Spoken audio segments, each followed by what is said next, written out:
Mga walang hiyang yon? Kanina naman kaya ang asong kinatay nila? Diyos ko, Victor! Sasama ka naman ba sa kanila? Kailangan ba talaga na palagi kang sasama sa tuwing may kakatayin silang aso? Mahal, barbecue day kami ngayon. Alam mo na. Happy. Wala akong mood sa mga biro mo, Victor! Kailan ka ba titigil sa pagsama sa kanila? Mahal, kaibigan ko sila. Eh di sana, sino na lang ang pinakasalan mo? Victor! Bro! Punta na!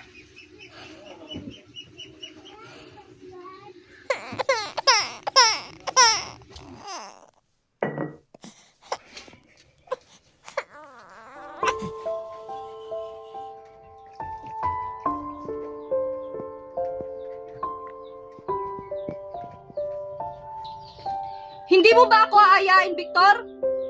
Baka naman meron silang itinabi sa akin. Ano bang pinakamasarap na parte ng aso, ha? Buto? Atay? Puso? Umatay na lang sana kayo sa rabies, buisan! Ang dami mong dada, pakainin mo lang yung anak natin.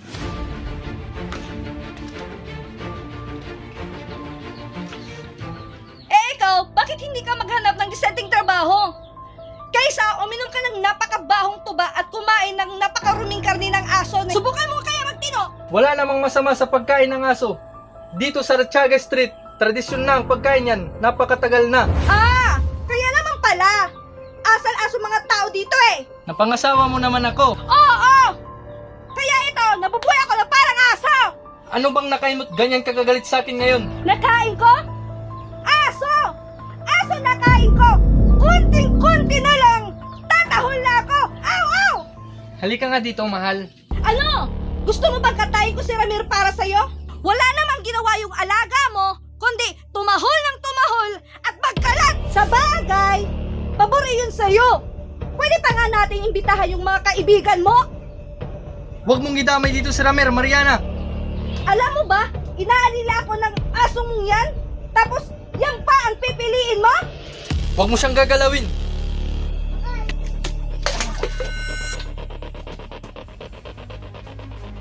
Sige!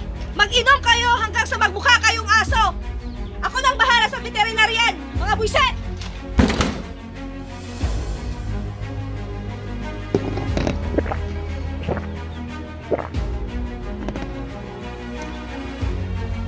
Oo, alam na alam ko na. Buntis pa lang.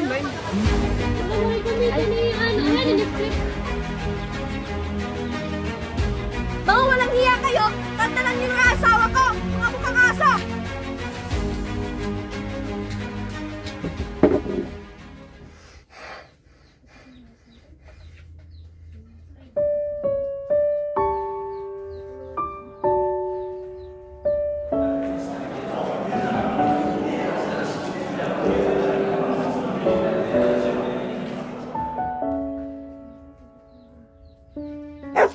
Ay! Ay! Mariana! Yung aso mo! Shoo! Shoo! Shoo! Mariana! Mariana! Mariana! Teka lang! Teka lang! Robert! Tumigil ka nga! Tuloy kayo, Aling Pidya. Diyos ko, Mariana! Ang aso nyo, nakakatakot. Bakit mo naman yan inilagay dyan sa pinto? Muntik na akong atakihin sa puso. Ideya kasi yan ni Victor, ginawang bantay ang asong yan. Hay, nanginginig pa rin ako. Bakit nakasarado tong bintana mo, Mariana? Kasi ang iingay ng mga tambay sa labas. Eh, nasaan si Victor? Asan pa nga ba? Eh, andon. Kumakain ng mga aso. Wala namang masama doon. Eh, sa mahal-mahal ng kaning baboy at kalabaw, mainam ng pamalit iyon. Ha? Kumakain rin ho ba kayo ng aso? Ano ka ba?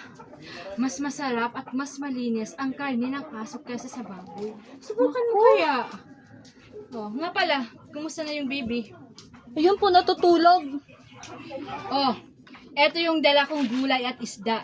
Ipagluto mo si Victor at nang makalimutan niya naman ang lasa ng aw-aw.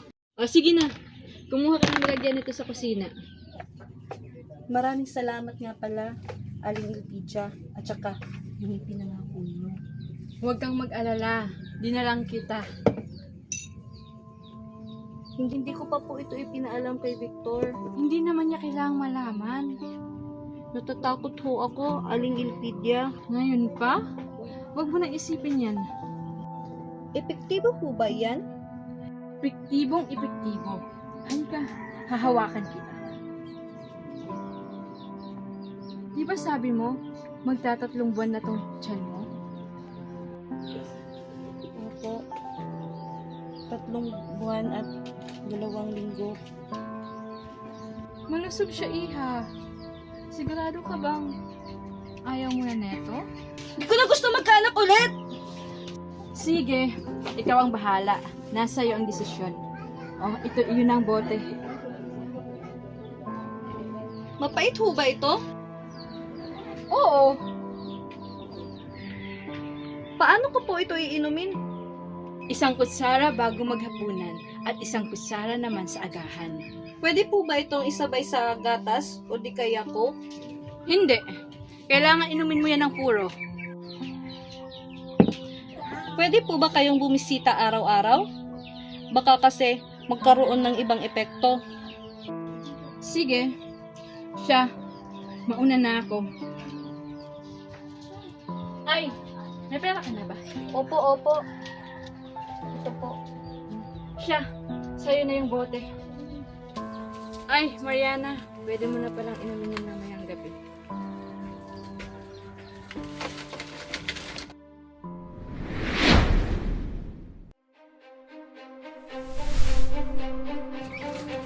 Mariana! Mariana! Nakasalubong kang matandang yon. Ano naman ang binigay niya sa'yo, ha? Eh di ano pa nga ba? Eh di kulay at isda. Isda na naman. Lasing ka na naman. Hindi ako lasing. Ika nga dito, mahal. Huwag mo nga akong hawakan. Ang baho-baho mo. Parati na lang ba tayong ganito? Hindi ka na ba talaga magbabago? Araw-araw tayong nag-aaway dahil sa paglalasing mo. Bakit kasi hindi ka maghanap ng disente at permanenteng trabaho? Kung sakaling mamiss pa kita. Oo, hindi permanente ang trabaho ko. Pero hindi ko naman kayo pinapabayaan, ha? Sapat na yon. Sapat? Sa dugyot na bahay na to, sapat na yun sa iyo. Sapat na ba? Akala ko ba naintindihan mo ako? Hindi! Kailanman hindi kita maintindihan kung bakit ikaw! Tama na, huwag na tayong talo. Hindi magtalo? Ikaw pa talaga may gana magsabi niyan? Yan! Wala ka sa tamang rason mo. Ako pa talaga? Ni hindi mo nga ako masuyo ng maayos eh. Mas pipiliin mo pa nga yung mga kaibigan mo at ang maruming inumin at karnin nyo. Bakit? Ano bang gusto mong gawin ko, ha? Ang manatili dito at ipagtimpla ng gatas niyang anak mo. Sana nga, kaya mong gawin yon. Trabaho mo yan, ikaw ang nanay. Wow! Nahiya naman ako sa pagkalalaki mo. Huwag kang sumigaw, magigising ang bata. Wala akong pakialam. Tama na, makakasama yan sa'yo at sa magiging anak ko. Wala nang susunod, Victor. Anong ibig mong sabihin? Di ba? Nakita mo si Aling Ilpidia sa labas? Ano na naman bang ginawa nun? Sinumpa niya bang anak ko? Ano, aswang ba yun? Tinulungan niya ako. Nakikita mo to? Mapait to, pero titisin ko. Hindi mo gagawin yan. Gagawin ko. At kaya ko. Anong klaseng babae ka, Mariana? Ikaw, anong klaseng lalaki ka? Anak natin yan, Mariana. Hindi! Anak ko to! At ako ang magdidesisyon! Ayoko na ng isa pang anak! Bakit, Mariana? Bakit? Bakit? Kasi hindi mo kayang bumuhay ng pamilya. Ano pang ipapakain natin sa isa nating anak, Victor? Tuba? Kapalit ng gatas? Karne ng aso? Makakaya natin, Mariana. Magiging okay din ang lahat. Okay? Para sa'yo. Hindi na ako maniniwala dyan, Victor. Akin ang buting yan. Akin to! Ano ba, Mariana? Akin to! Hindi pwede! Hindi pwede! Ano ba, Mariana? What? Walang iya ka, Victor! 50 pesos ang binayad ko doon!